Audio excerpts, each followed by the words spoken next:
Good afternoon. No, she's coming right now. Okay, very good, good. So welcome everyone. This is the training session for 10,096 for the ETCTN specimen tracking. And we're going to review how to use the specimen tracking system. It's relevant for many different protocols, and this recording could be viewed by others and other protocols to understand how to use the specimen tracking system. Each setup is unique to a protocol. However, the overall data flow of the system is going to be the same from one protocol to the next. So today we're looking at a one-step registration. Protocol 10,096 is just that. A two-step registration with specimen tracking is a different type of setup that involves needing to track a specimen before a patient is deemed eligible to join the study. So today we're going to focus on one-step registration where the patient's registered in open and the registration data comes into RAVE through IWRS, and as soon as the data has arrived in RAVE, then data entry can begin, including specimen tracking for baseline specimens. So I've got a slideshow today. I'm not going to run through the whole thing, but I will send you the show afterwards. It contains all of the steps for completing the specimen tracking process. So rather than read through it all, I'm going to send it to you as a reference document. And but just on the first slide here, it's telling us that we need to complete the histology and disease form first. So we're going to jump right over into the RAVE environment. And here you can see I'm logged into iMedidata, which is the portal through which you access RAVE, and 10,096 is the UAT environment we're going to work in for this session. I'll go into RAVE EDC. Now, when I log in to RAVE, I'm going to get this drop-down of different roles. I have access to all of the different roles, and most people only have one role.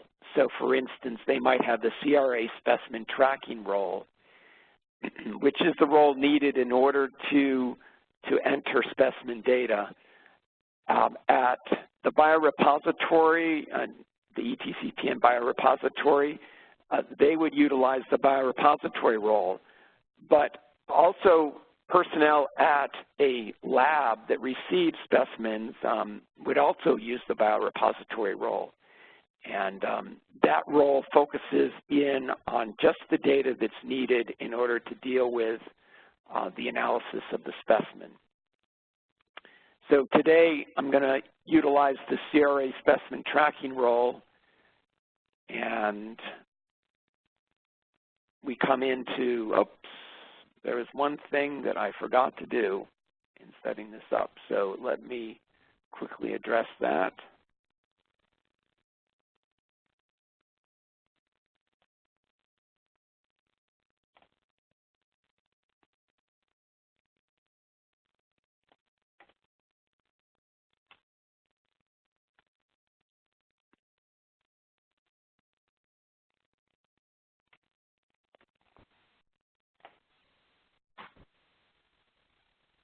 I did not have site access, which is, of course, required in order to do data entry. So now I have access to the testing environment, UAT, for 10,096, which is set up at Yale.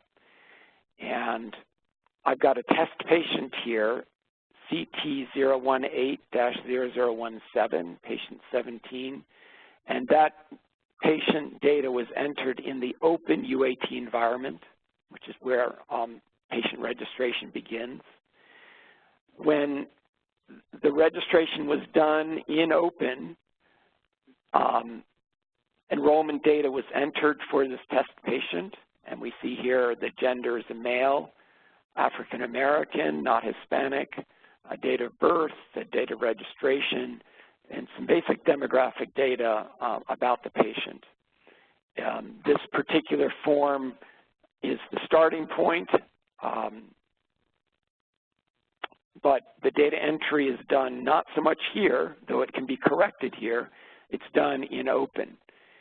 So several other forms have been completed based on the open registration. The one that begins our specimen tracking training is in the histology and disease form. So this form is the first form, really, that is always completed when data entry begins for a patient. So I'm going to just select some values here. We have the T, N, and M stage. The SNOMED disease term code is an important field for specimen tracking. There's over 1,000 different SNOMED terms in this drop-down search list.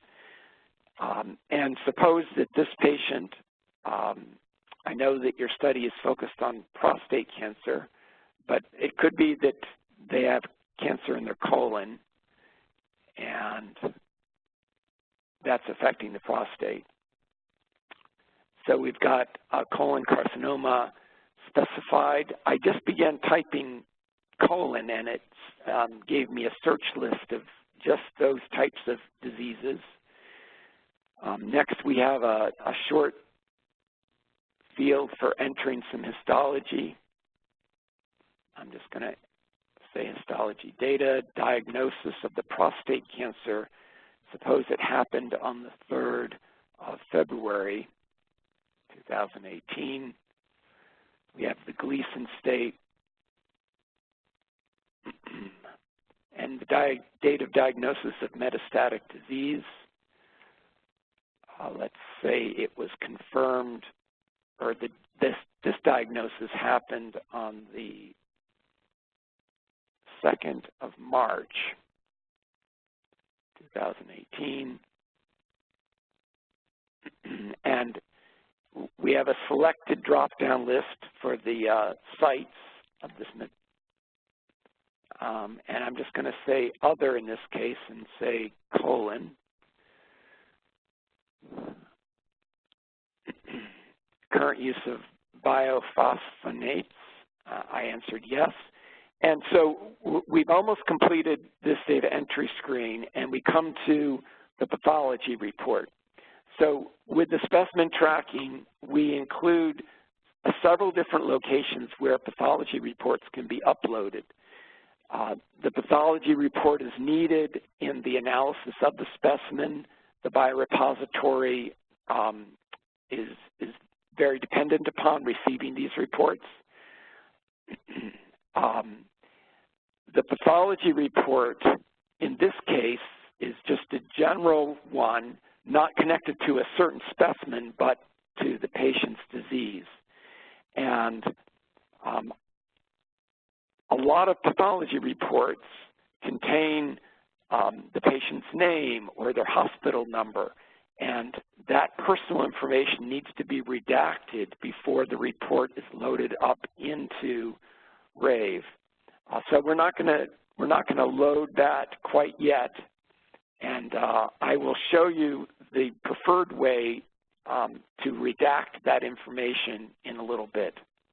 So we're going to come back to load that report up in a moment, and I have a sample report that we can load in. But for now, I'll save this screen. And there's also the family history questionnaire that's important for this study. It's not a part of the specimen tracking system, so I'm going to skip over it for now. And I'm going back to the subject level. Now, other important data that we might need to load in, enter in right at the beginning is in the baseline folder. And we have baseline medical history, prior treatment summary, baseline symptoms presence, if there's any adverse events the patient has coming into the study. What's important for the analysis of the specimens is the prior treatment summary and any detailed information about prior therapies, chemotherapies, hormone therapy, surgeries, immunotherapy. And there are other forms that will pop up depending on which prior treatments the patient has had. And that is accessible at the biorepository. Most of the other patient data is not. So part of using the biorepository role in RAVE is that it just gives the data that they need in order to do their analysis at any kind of a reference lab or at the biorepository. I'm not going to do the data entry on this screen for now so that we can get right into the specimen work. There may also be some lab data that needs to be entered right at baseline, so hematology or blood chemistry or any of the other labs. So that should also be entered if need be for the specimen analysis. But we're now ready to go right into the All Specimens folder. And when I come in here, the first screen that I come to is the specimen tracking enrollment form. And that's the place that every specimen must be entered before any other data entry is done for that specimen. It's where we start. Back in our presentation, you can see that part of step one, besides the histology and disease, prior therapies, is working with the specimen tracking enrollment CRF. So this is a log form. It has room for as many specimens as are going to be collected in a protocol. The first field at the top is the primary diagnosis disease group, which is a field that the ETCTN biorepository uses extensively. Even though the colon carcinoma has come in from the SNOMED term that was derived in from that histology form, we still need to enter a more general category here. So as I said, there was over 1,000 SNOMED terms, and here we only have about 100 of these disease groups. If I start typing colon, I get to colorectal cancer, and that's what we'll choose from that search list. And that's only entered one time, but these other fields in the log portion of the form are entered every time there's a new specimen. So we can see all of the different time points for Protocol 10,096. These are times when it's expected that a specimen can be or may be collected. And we've got baseline and archival to begin with, but we'll start with the baseline. And the specimen category will include categories that maybe aren't needed or suggested for this particular protocol, but the system, the specimen tracking system, is a generic kind of ready-to-go system for every protocol. So here, you might not need saliva or urine for your particular protocol, but we have it in the system. Let's just start with a blood sample. And so that's the category. Then we have many different types of blood samples. So if we're just collecting whole blood, the first one would be what we choose. If we're collecting plasma, serum, lyseed, white blood cells, there's all of these different choices. We might be collecting in a test tube or on a slide. So we can even get down into the DNA if that's going to be extracted right at the treating site. We'll just start, say that we're collecting serum. And the serum is going to be processed from the whole blood, and that's what will be sent from the site in this case. Now we've got a block number, type of tissue submitted, a surgical path ID. These are relevant for tissue samples, not needed for the blood, so we'll skip over them. And we have a question of how many labels are needed. So just because we're collecting one blood sample, could be that we're going to need 3 test tubes or 4 test tubes or maybe just 2. We'll need to put in the number of labels that we think we need, and it's fine to have an extra one. And in fact, what we recommend for the redaction of personal data from the path report is to print an extra label and to just apply that label to the report, scan it, and then upload it. So suppose we needed just 2 tubes of the serum after the processing.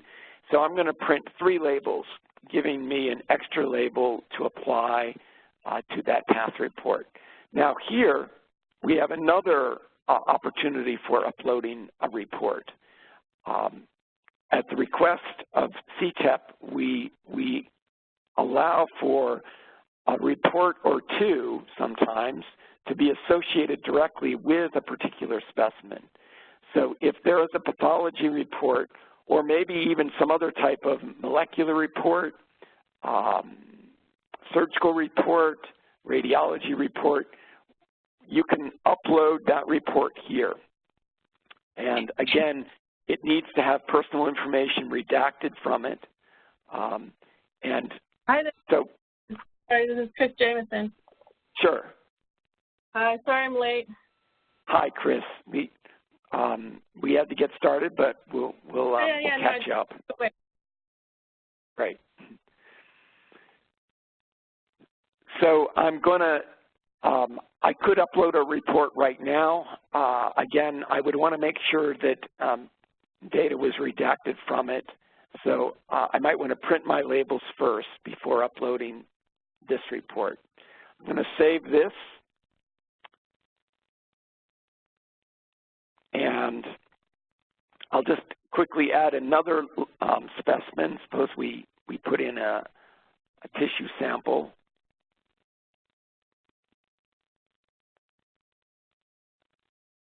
And the lists change depending on which specimen category you choose. So perhaps we're going to get an FFPE block. And in this case, we'll have a block number. Perhaps it's metastatic tissue, and maybe there's a surgical path ID.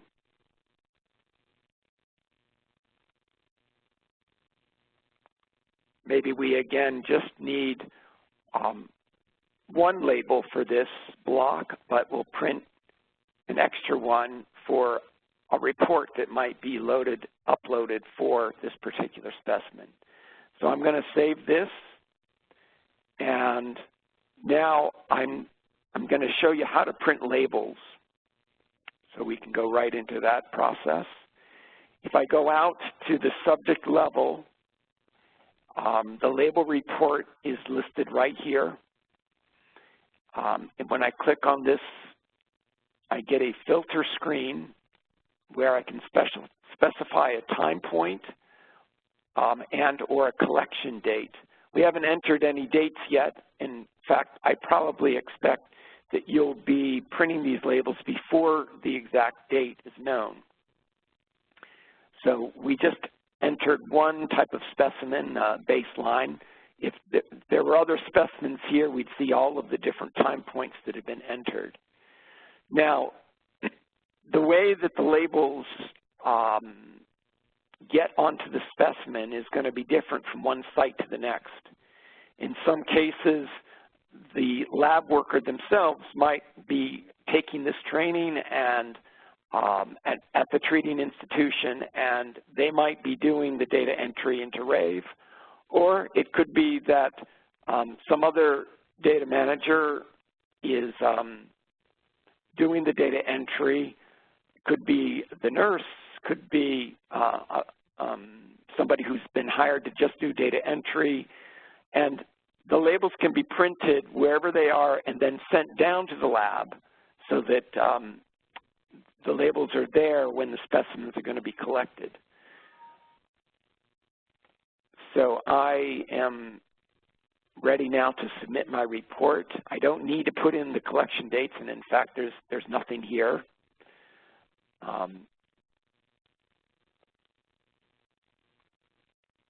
It takes a moment to generate the report.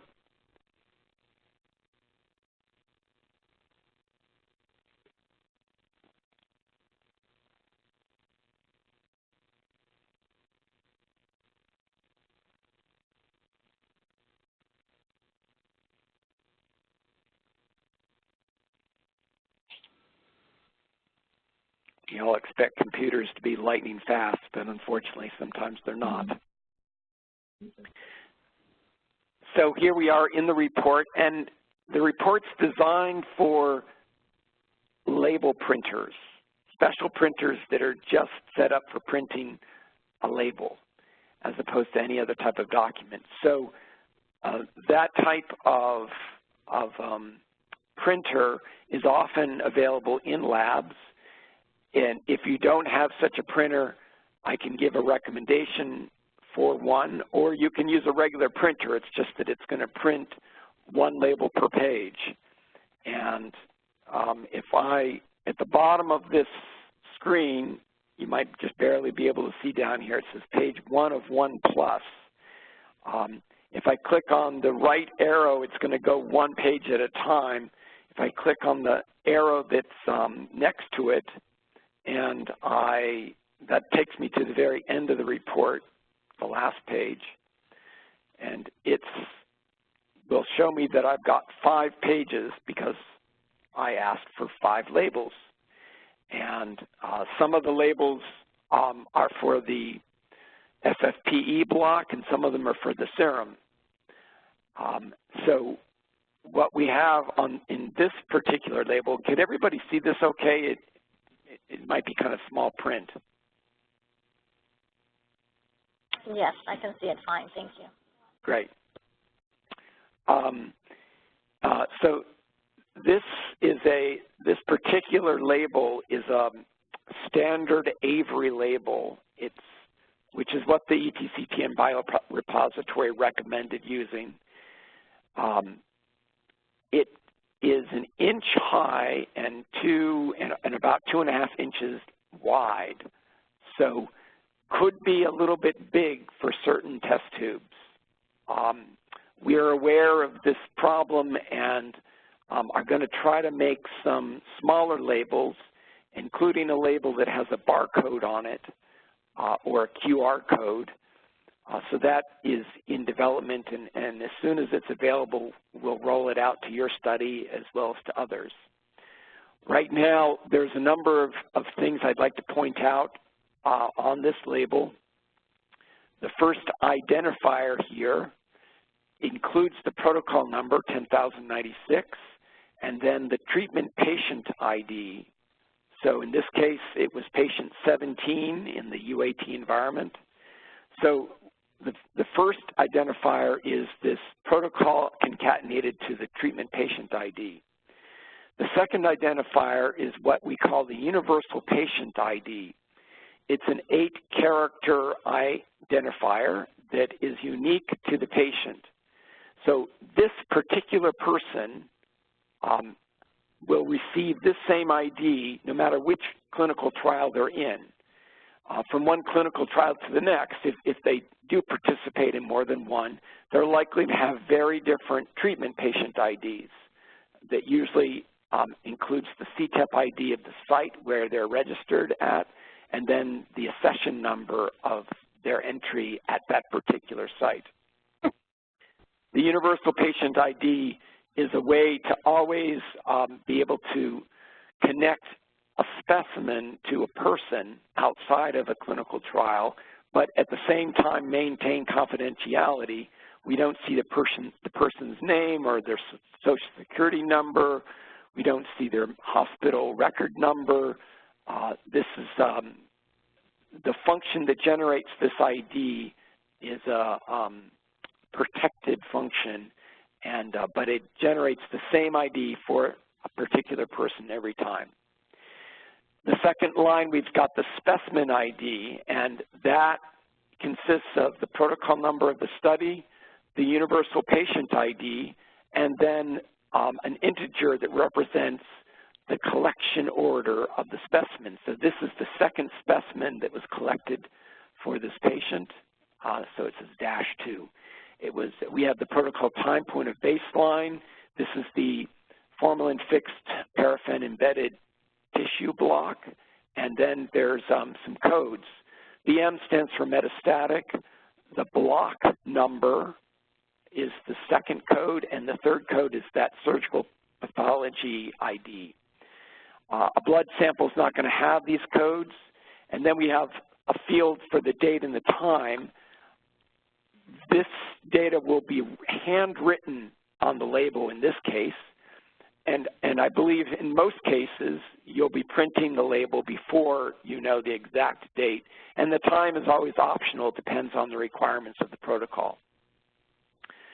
So if I'm just going to go back to an earlier label. Here's the third label that we printed, and it's for that blood sample serum, and you can see that the code line just has some dashes in it. So this is the typical situation. For the blood sample, you're not going to see any codes. For tissue samples that have identifying numbers like block IDs or SPIDs, surgical pathology IDs, that information will be listed here.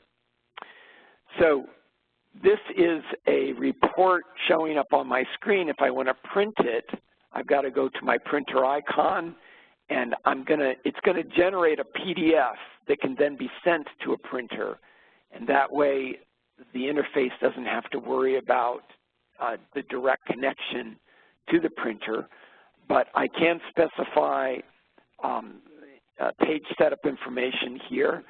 It's set to the A4 page. It doesn't really matter with these specimen labels. It's going to just print at the top of the page, which is where the label would be on a label printer. And once I click the print button, it's going to generate a PDF. And here it says specimen label 8. If I just click on it, it shows me the PDF. This can be sent directly to a printer, and also this PDF could be emailed down to the lab area where the label printer is. So if the data entry is being done somewhere else and this label report is generated, you would download it and then email it perhaps to the lab where the specimen will be collected, or you can print it and deliver it down to the lab yourself. Or perhaps the lab worker is doing the data entry and they'll just print this directly on their label printer. So, any questions so far?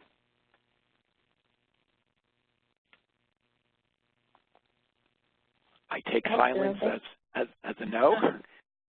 No. We're just taking it all in. Very good. And remember, this is recorded so you can review it later too, and I will be sending you those slides that have all of the instructions. Awesome. So now I'm going to go back into my EDC environment here from the report interface, and once I've got the labels printed, I could then upload a pathology report. And just to show you, let's see if I can find the right place here. So here's a directory on my computer where I've got data for 10,096, just various bits of information. And I've got a sample pathology report here. This is just a picture of one. I got it off the internet.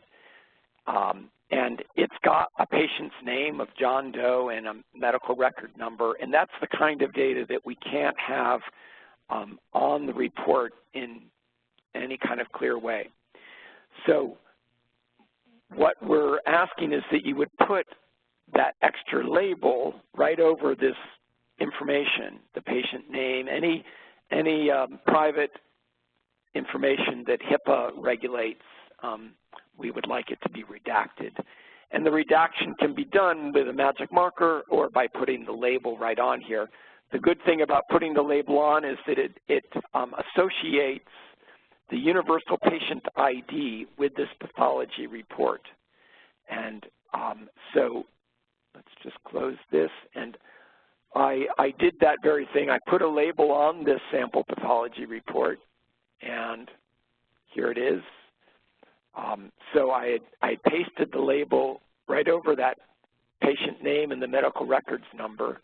And so I've got the patient IDs, both the treatment patient ID and also the universal patient ID, which is very important for the biorepository to have both of those IDs associated with this pathology report.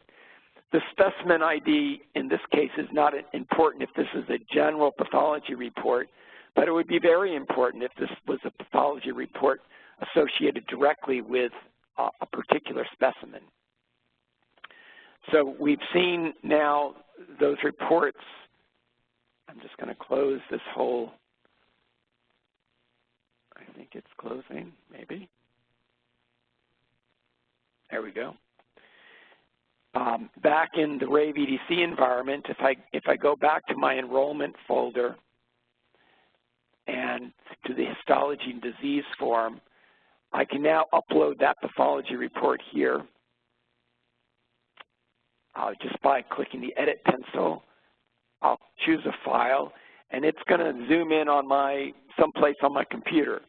And I have to navigate to the correct place. Now, this is a protocol 10191, not your protocol. So I might be looking at different pathology reports here. I'm going to navigate into my protocols folder and navigate into 10,096.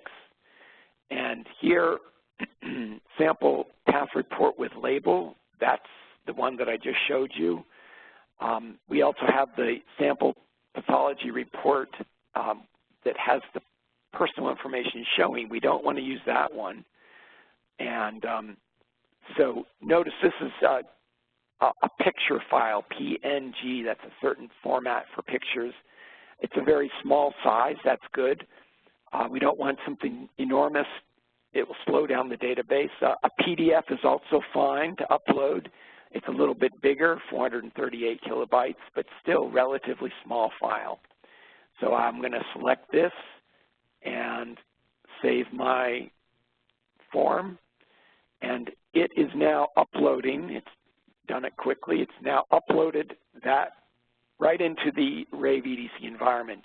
This means that anybody at any site that has access to this page can download this and view it.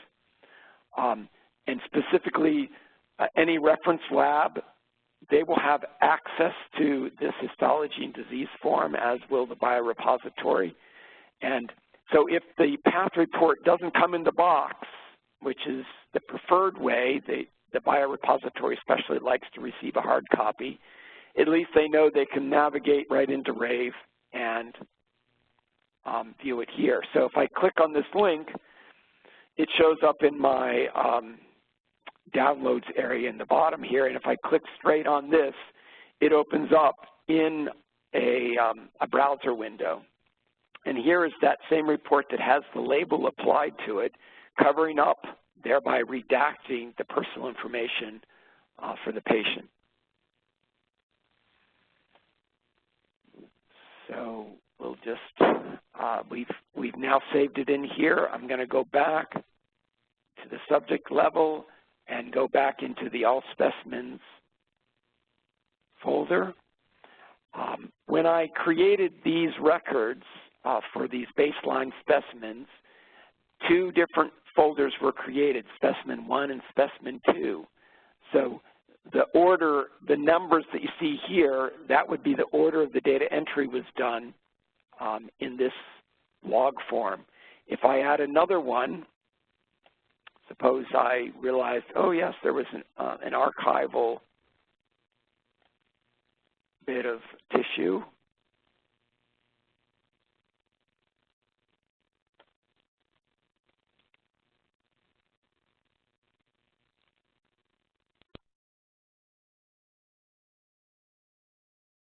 And maybe I'm going to need one label for that one too.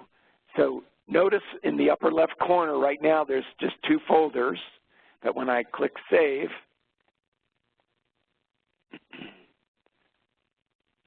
it adds a 3rd log line for this archival specimen, and we have a 3rd specimen folder here.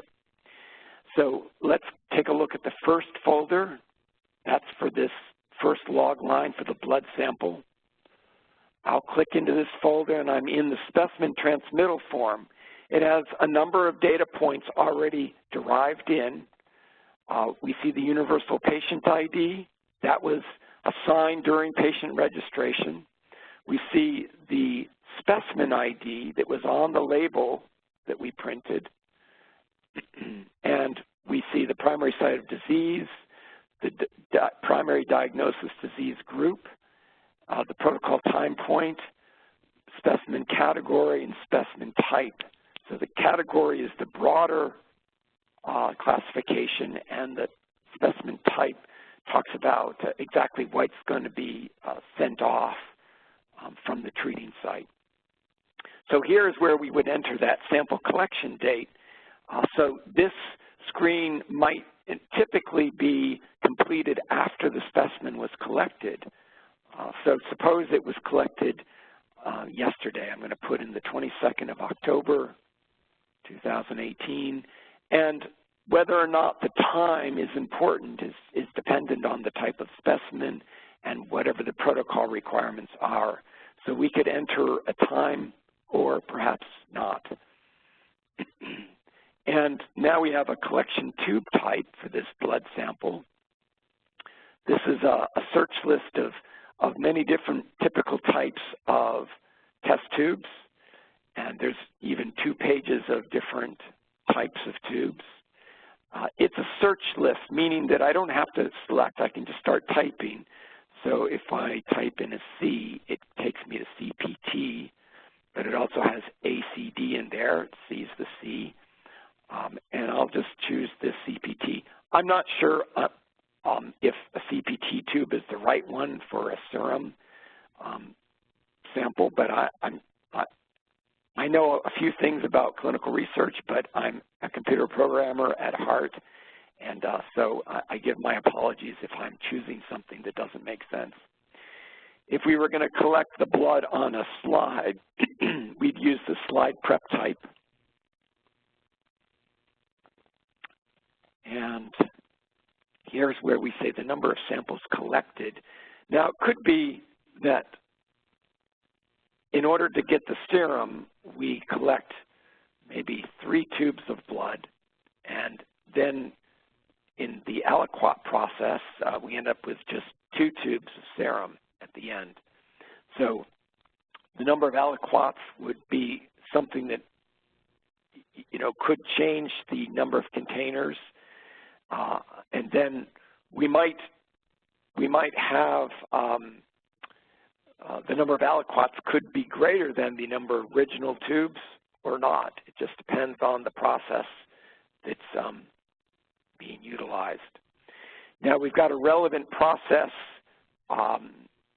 drop down. If we are fixating tissue or freezing blood or a tissue, we would choose that here. It's not required. It just depends on how the sample is going to be stored. Let's just say that it's going to be frozen serum, and then we can put in the date that freezing was done. I guess it's not in September, rather. It's October. And we can even put in the exact time when it was put into the freezer. Here we've got a drop-down of the different sites that the specimen would be taken from. It's a search list, so I would just start typing whatever that site is, and blood sample, we'll choose that. There's a little comments field if any other information needs to be entered.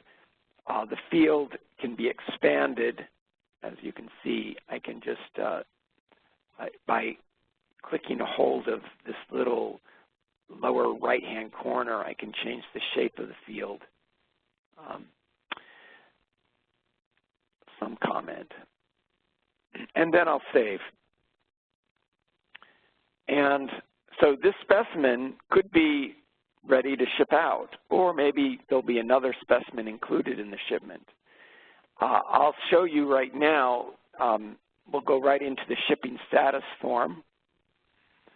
And here we've got some comments fields at the top. This is a log form designed to track the progress of the specimen from one place to another. So if it goes first to one reference lab and then from there to the biorepository and then on to the molecular characterization lab, all of that would want to be entered into the shipping status form. It might go straight to the biorepository first. All of that is possibilities that we can cover in this. So we have different couriers in this drop-down: FedEx, UPS, the U.S. Postal Service, and also it could even be a local or hand-carried delivery. Let's just choose FedEx, and I'm going to put in a tracking number.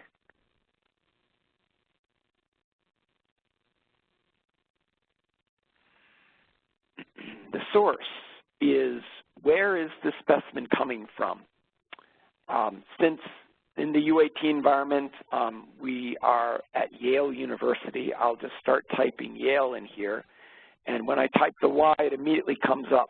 Not all institutions give you that instant playback, but Yale is the only one beginning with a Y. Now, at the top here, there's a little bit of an instruction. The contact entered below should be you or someone else at your institution who can be contacted about this shipment. Please enter the full first and last name of the contact using the name as listed in the CTEP-IM account.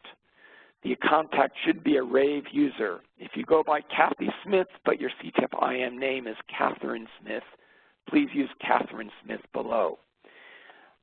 So the reason for this is that it's going to, the system will send an email, and by using the CTEP-IM account, the system looks up my email address and any other RAVE user's email address directly in its internal database so that we don't have to worry about entering email addresses here. And I'm going to put in my direct phone number here, which is not in Connecticut, but nonetheless. And then we go on to the destination field. Now, this is a drop-down, but it's also a search list. So here we have the biorepository, the MOCA lab, the BWH Center for Advanced Molecular Diagnostics, the Jameson Laboratory at UCSD, and LexSense Bio's laboratory in San Diego. So this is set up based on what you've got defined in your protocol. Wherever that specimen's going, we want to choose the spot here. So we'll just say we're going to the biorepository, and then there's a drop-down here. It's only going to have one option in most cases, the biorepository staff. This next field is the email address for the biorepository. We're going to skip that. It fills automatically. And then we have shipping conditions.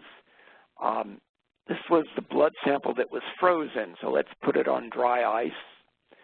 And the date shipped, suppose it's going to be shipped out tomorrow, or today, later today, October 23rd, 2018. This next field, the checkbox here for send email alert, that will send an email to the biorepository alerting them that the shipment is coming. So I don't want to click this checkbox until I'm really sure about when it is going to get picked up. And also, there could be several specimens in the same box, so we only want to send one email instead of overwhelming the biorepository with more than one. So here we have the sample sent. We're going to put in 2. There were 2. Can I just ask a question? Sorry. Yes, please. Is it possible to make sure that an email alert is absolutely sent when all the samples and everything's put together? Because one of the things that we ran into in previous studies was we weren't getting an email. This is Chris Jameson, by the way. So we'll be getting some of these samples. So it's really important that we make sure that an email alert is sent when the sample is actually sent. So I don't know, this looks like it might be easy to accidentally forget. Yes. Is there some way to contingent, you know, or that once the sample is ready and everything's done, that an email alert is absolutely sent? So. Chris, I will even add some extra instructions onto this screen. Yeah, yeah. And it's critical that if we don't get a sample, that we know that we were expecting a sample and we didn't get it, rather than it just gets lost and nobody knows to go and track it down, which happens. Yes, I believe you. I believe you. Yes. So I will add some instructions to the screen, and we can also add a query that pops up when this is empty. The problem is that sometimes it is empty for good reason, because we only need one email. Okay. So I think at least I'm going to put some big instructions at the top here with a highlighting around it about sending the email alert. And we'll see if we can, and that's why training is important for this. And it's why we're recording this, so that people who listen to the recording and watch this later will know that we really need to be sure to send that email. So thank you. You're welcome, Chris. At the bottom here, we've got 3 fields, and this would be filled in by the receiving lab or the biorepository. So, Chris, when you get the sample, you would be logging in to this screen, and you would fill in this receiving condition. Did it come up as exactly as it was shipped, or something else? So the other would be the box got damaged, and the dry ice fell out, something happened. And let's see, there's also the received date and the number of samples received in good condition. So that way we can have an accounting. There was 2 sent and hopefully 2 arrived. For now, I'm going to save this.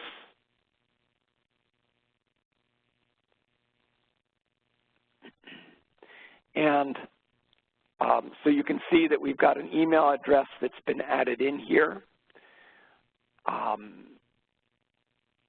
And let's go back to all specimens. You can see that that first blood sample now, we've got the date that it was collected, the 22nd of October, 2018, and the fact that it is a serum sample. Specimen 2 still hasn't been entered. Suppose we're planning to send this FFPE block along with the blood. So we'll go into specimen 2. We're going to put in the date that we collected it. Maybe the time isn't important. We certainly don't need to enter a tube type. And the number of samples is 1. We don't need to worry about the aliquots, but we will enter 1 in for the original number of specimens available for submission. And this was fixated, so we'll put in the date it was put into the fixation solution. and maybe the time is important for this one, so we'll say it was at 1,300 hours, and perhaps this was taken from the colon.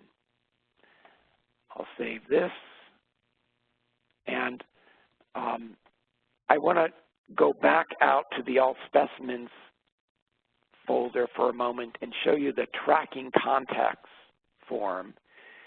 This form has all of the different people and sites and email addresses that might be involved in this whole process. So the first 5 are defined by the protocol. The last one was added just now when I said that I was the person at Yale that is sending this. And so I'm added in here, and anybody else at Yale that sends a specimen will also be added in here. And that's in case a specimen has to be sent back to the treating institution. It's possible that the patient might withdraw consent at some point in time, and the biorepository's policy, at least at that institution, is that when consent is withdrawn, if there's any specimen material that they have, they will send it back to the treating site. Now, these are all editable, these line items, because email addresses can change, and sometimes the person can change. So, Chris, you're entered in here as the one receiving specimens, and here is hopefully the correct email address for you. Is this correct, Chris? Yeah, and can we add another email to that? Unfortunately not. It's set up for just one email address. So if you don't like using this one, we'll have to make a change in the study. Is there a better one to use than this one? Probably my lab manager, Michelle. Okay. Yeah. Is Michelle? We can add that later offline. Yeah, please send me an email Yep. if you can today, and I'll get the build corrected. Yeah.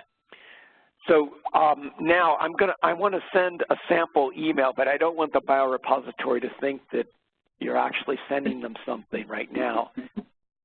So I'm just going to leave everything else here. We'll still say that it's the biorepository staff, but I'm going to put my email address in just as part of this training. We wouldn't want to do this in live production because unless, of course, we've received an alert that email address does need to be corrected. So I'm going to save this, and now it looks like I work at the biorepository as well as Yale University.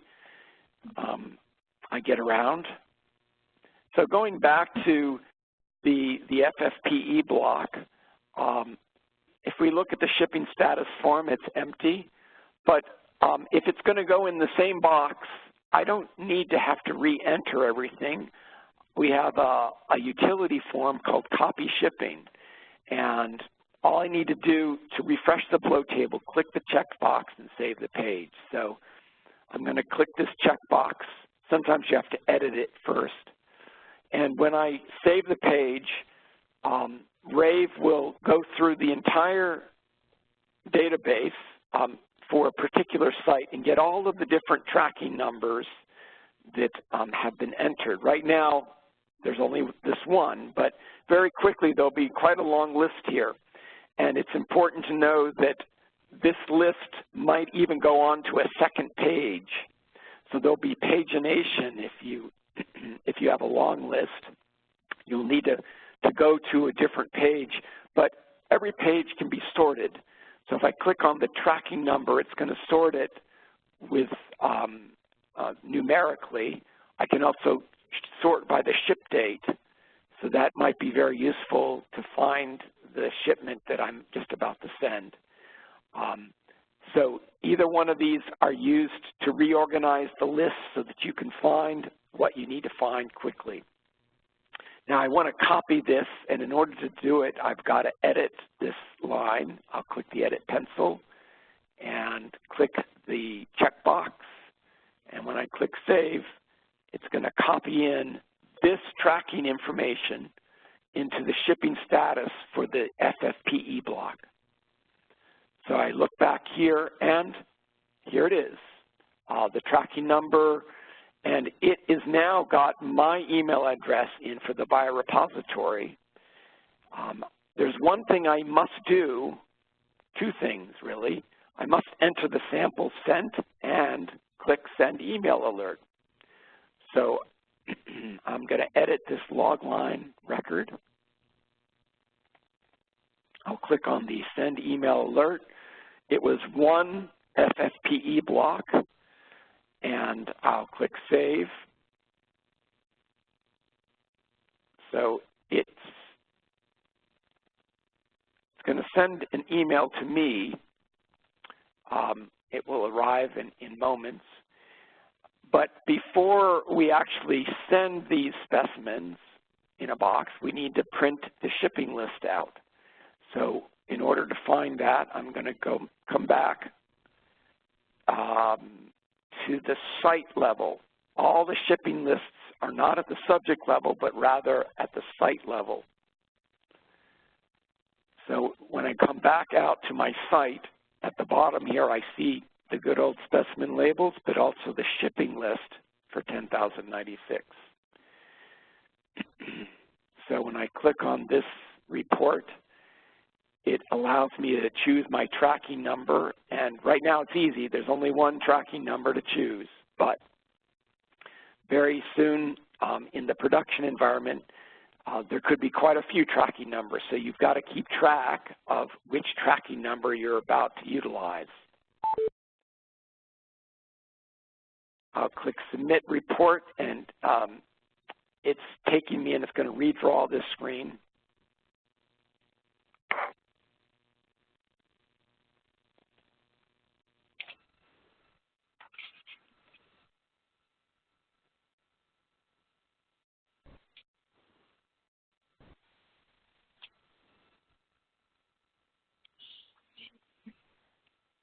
It does take 15 or 20 seconds sometimes.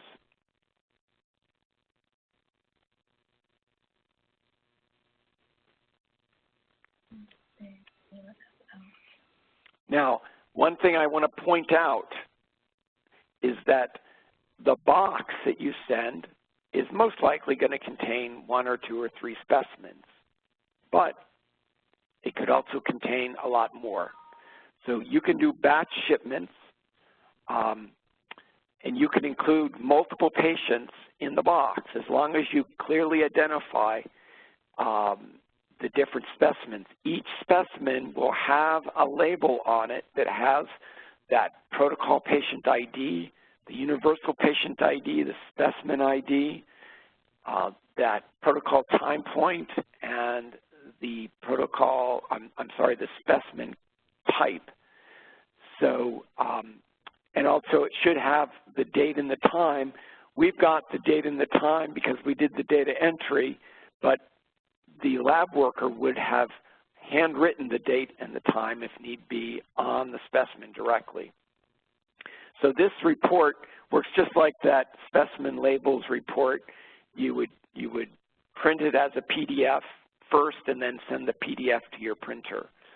A suggestion when you bring up the interface for generating the PDF, choose letter size paper instead of A4. Most of our printers here utilize the letter size paper, and also I recommend using landscape for the orientation for this shipping list report. And the report itself actually goes to 2 pages. All right, so the shipping list report is generated, and if I click on it, we can see what it looks like. So there's it just moves on to a second page, and we are working on coming up with a better way to format this so that it doesn't move over to the second page in that way. But right now, at least all of the data is on this report, and you can send this to the printer and pop it in the box.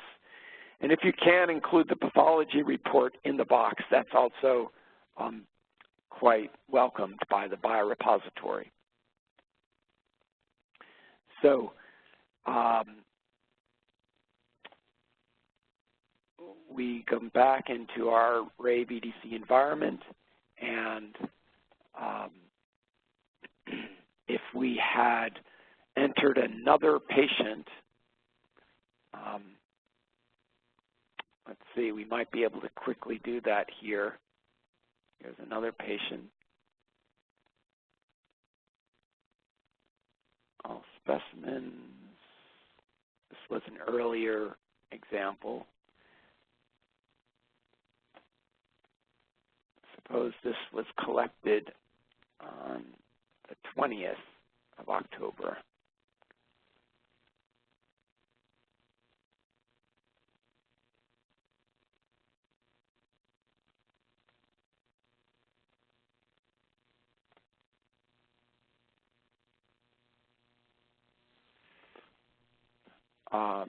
So in my shipping status, it's still empty. I can again use that copy shipping function. Maybe this other specimen was included in that same shipment.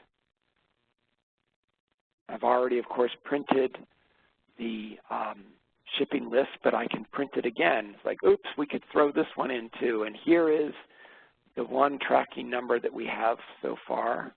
I just click on the edit pencil and click the checkbox, and it will now copy this data in. And here, notice though, it's got the biorepository email address because we're in a different patient. The tracking contacts are set up for each patient. So if I say that we've got 2 samples that are included here, I'm not going to click the checkbox here.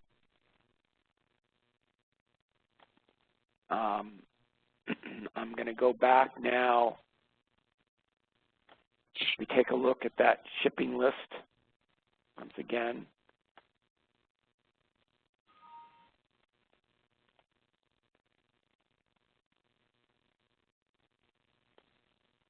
So it's going to redraw this report in just a moment.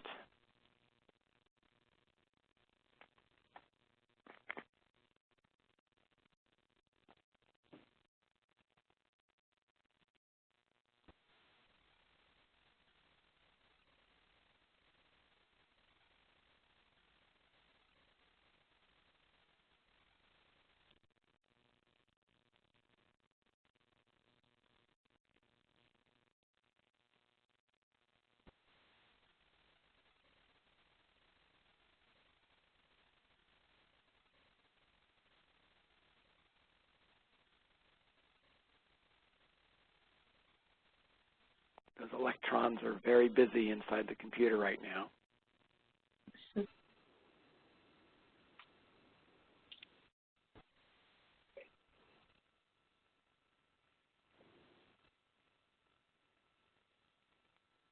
So now we see we've got 2 different patients in this chip list. So the protocol patient ID is showing the treatment patient ID of 16 and 17. We've got 2 specimens for patient 17 and 1 for patient 16. You can see the universal patient ID here, which is different than the one for patient 17. So switching back into RAVE, we'll finish up in just a moment here. I just want to show you the email that would be sent. I'm going to resend that email. And going back into the shipping status line from before, this is the one that has my email address on it, so I know it's safe to use. So we'll send another email, and you'll see how it is when there's 2 patients involved in a shipment. So now let's take a look in my email, see if something has arrived here.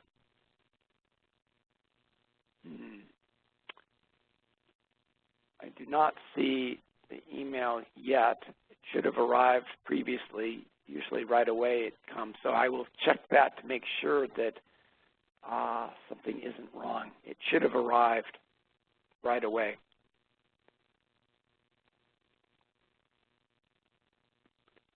And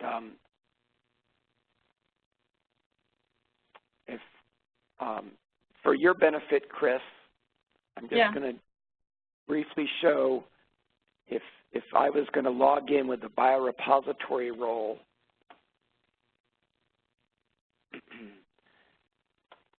And Chris, I do have a separate training for lab, reference lab and biorepository people, which I can direct you to.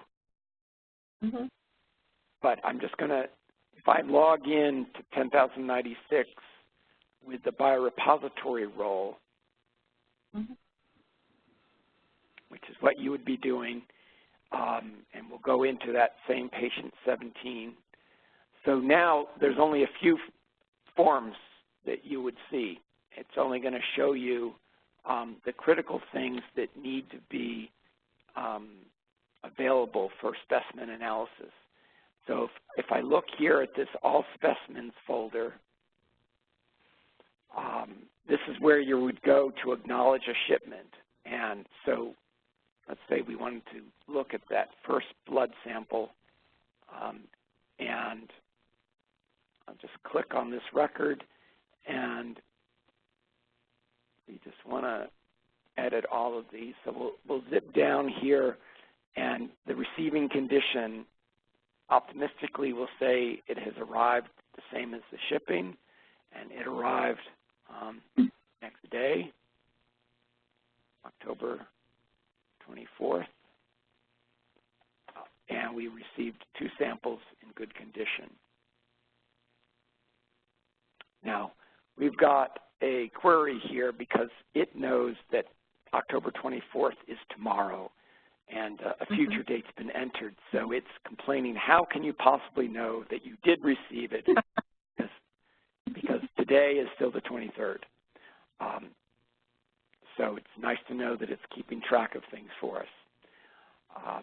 Anyway, at the reference lab, that's the only data entry that you would need to do here.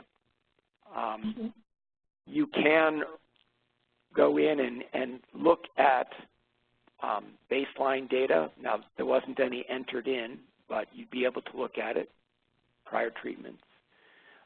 You can go into the enrollment form and the histology and disease. So here is that path report that we uploaded earlier. So I'm here as a biorepository user. I could just click on this link and it would download to my computer and I'd be able to view it. And of course, the personal data has been redacted, but I know it's associated with this particular patient in the clinical database. So that's the training for today. And again, Chris, I will send you a link for more detailed video presentation for lab workers.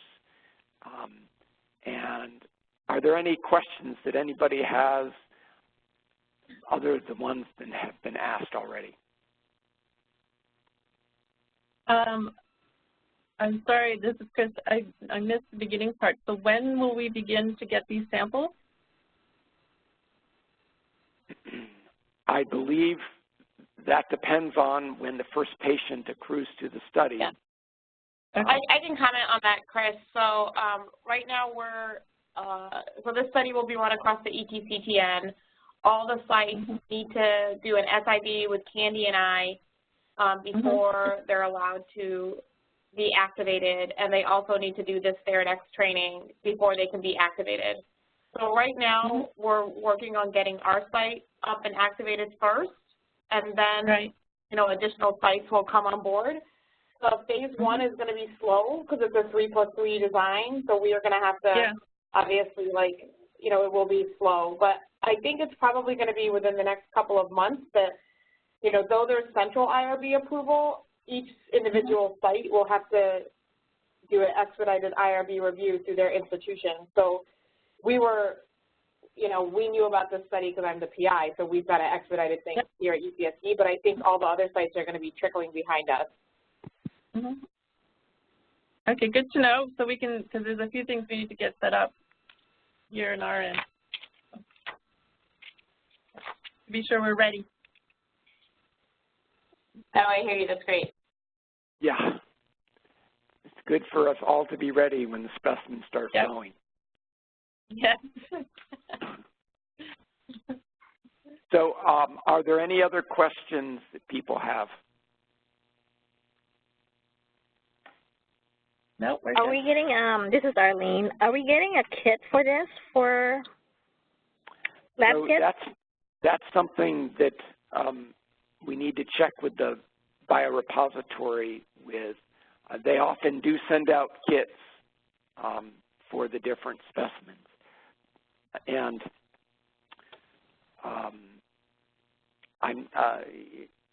Chris, what about you? Would you be sending a kit, or is that strictly something the biorepository would be doing when they're going to receive specimens? No, we won't be sending out kits on our end. I don't think I'm not certain if the biorepository will be sending out kits. Arlene, do you know if for other UM1s, the biorepository sent out kits?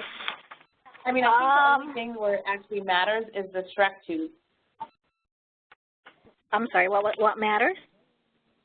The Shrek tubes for the cell-free DNA collection. Yeah. That I don't know, because the other stuff that I have, like the DFCI, they have sent me kits for it. Yeah, this is different than the DFCI studies, yeah. I don't think that, I'm not certain if the kits are going to be sent out. Would that be something, Peter, on your end you would investigate, or would that be something we would investigate on our end? I think that it might be a good idea to check directly with the biorepository. Okay. So